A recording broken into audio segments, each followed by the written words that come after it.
Hello, ladies and gentlemen, and welcome back to the Ultimate Doctor Who Marathon. This is the show where we look at every classic Doctor Who story plus a bunch of big finish audio dramas one episode a day, 7 days a week. And today, on the 21st night of September, um, we, after a long hiatus, sorry about that these things happen. I was ill with the coronavirus, and I just could not get things done for basically 2 weeks.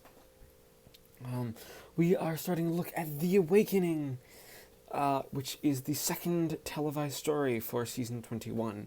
But before we begin, I just want to make sure everyone understands that because in 2019, YouTube was caught data mining the information of underage users, therefore violating the Children's Online Privacy Protection Act, or COPPA.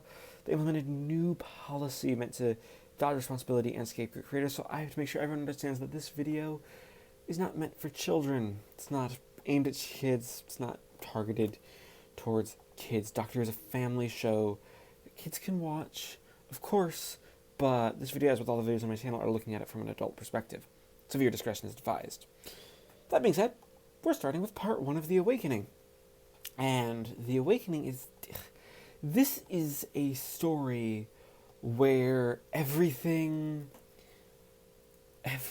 is written in such a way that you kind of... Okay, so you kind of get this idea that basically, so you know the Daemons from John Pertwee's run of as the Doctor. That's kind of the same premise here. There's a isolated village. The isolated village is basically locked itself off. The leader has sort of been put under this alien influence. Someone's gone missing, and the Doctor and company arrive, and it's basically like, oh, okay, we kind of know what we're going in for. This is one of those stories where you get the idea, even if it's not standard. This is an idea that you've heard of and you've seen before.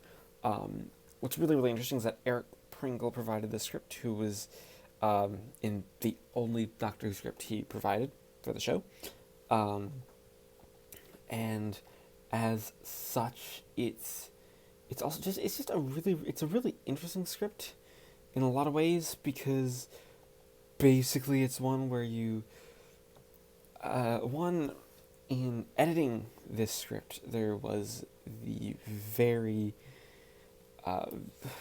it was originally 4 parts, but then it was essentially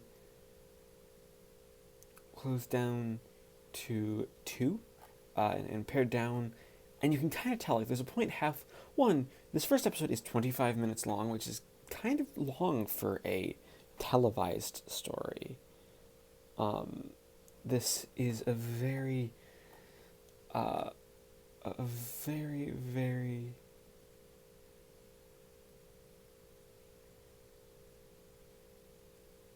very different sort of thing that the story does, is that you get the ideas there, and everything moves along at a decent pace, all things considered. The characters keep going, keep things moving, even if there isn't the entire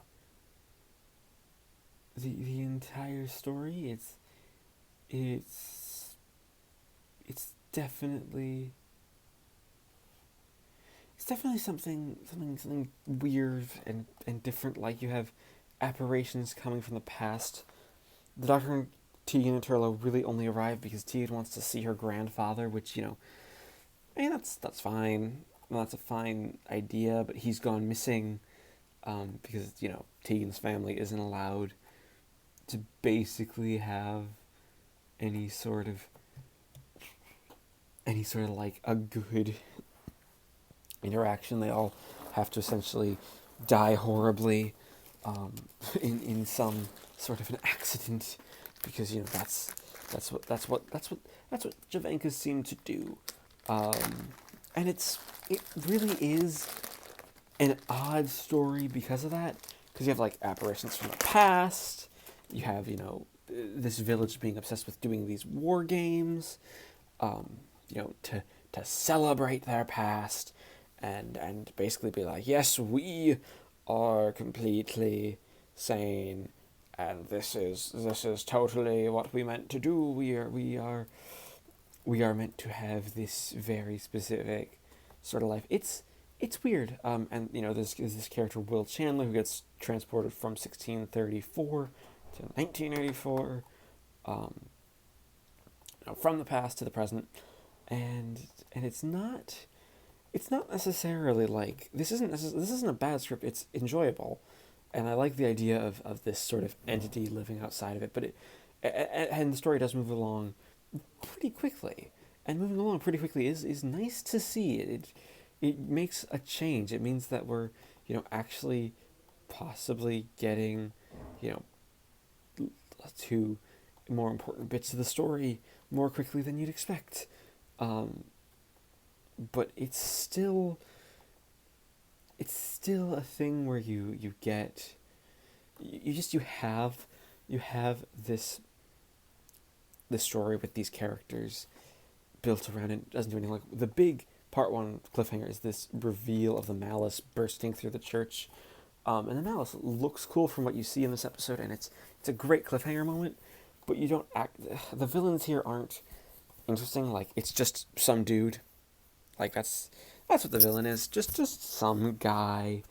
Not a complete evil mastermind. Just a dude who's playing these war games, and it's weird. It's not not that great a villain, and not that interesting. Though I'm glad it moves along quickly. That is very nice to see. So overall, I'm going to give part 1 of The Awakening a 7 out of 10. Okay, it is the 22nd. Yeah, 22nd. I'm great with dates.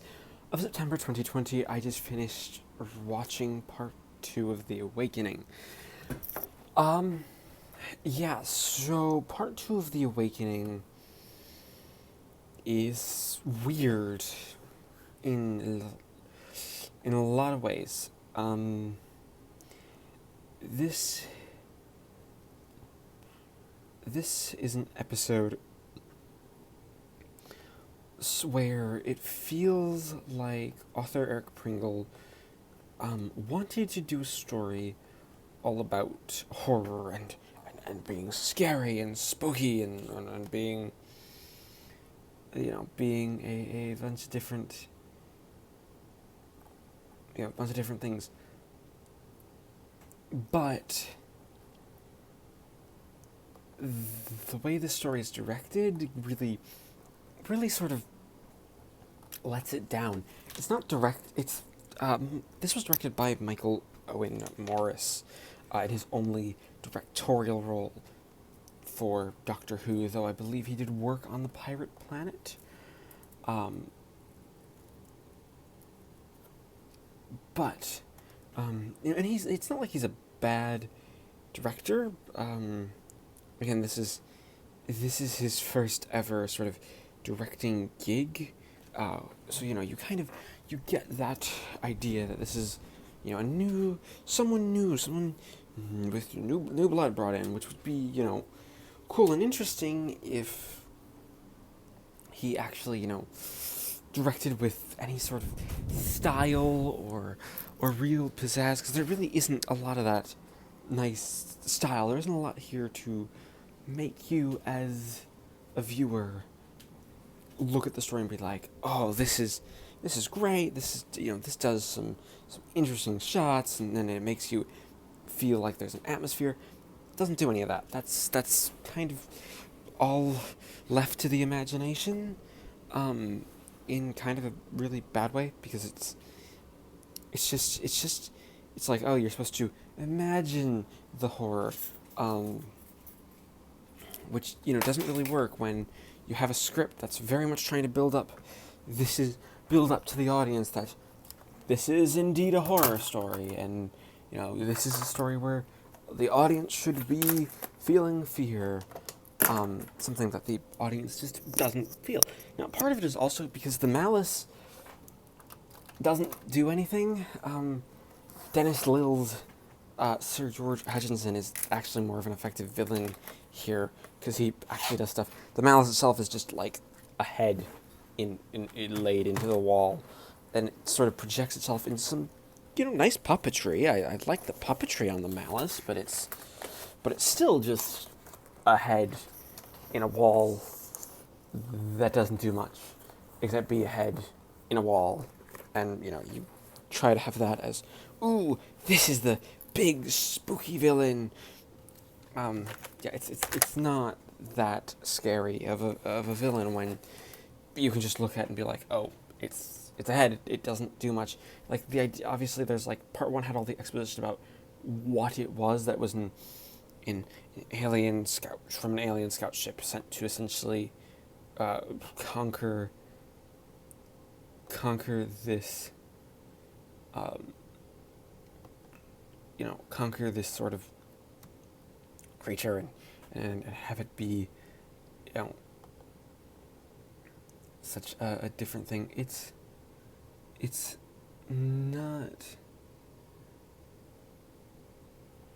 not necessarily the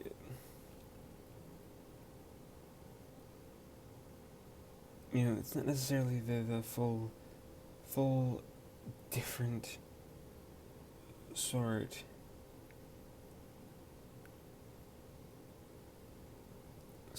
of thing that the story does. It's just kind of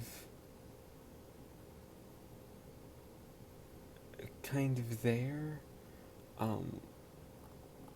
It's not really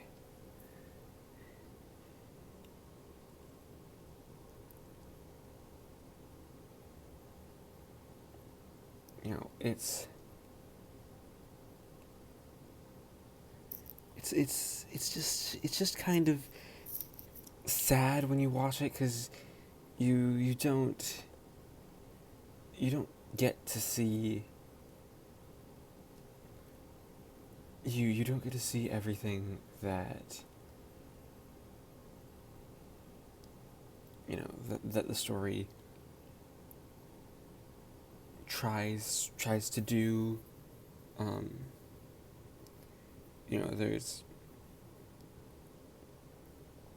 There's not everything that can be that can be done. It's just one of those sort of things where you don't see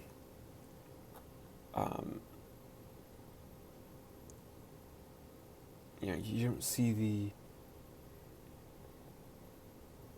the entire plot as it is. You just kind of see it, and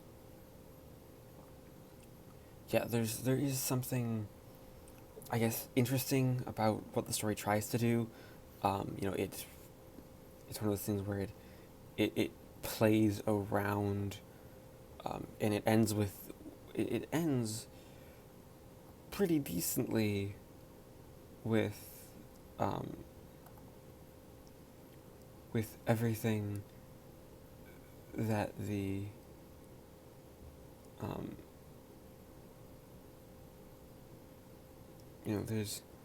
there's just about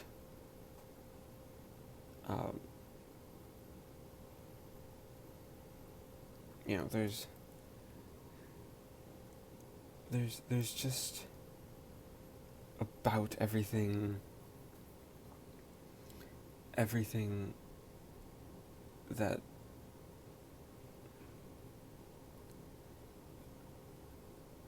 that the story could do. It's just not,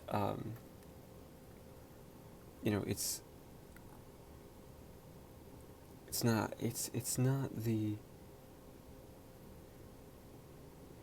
not the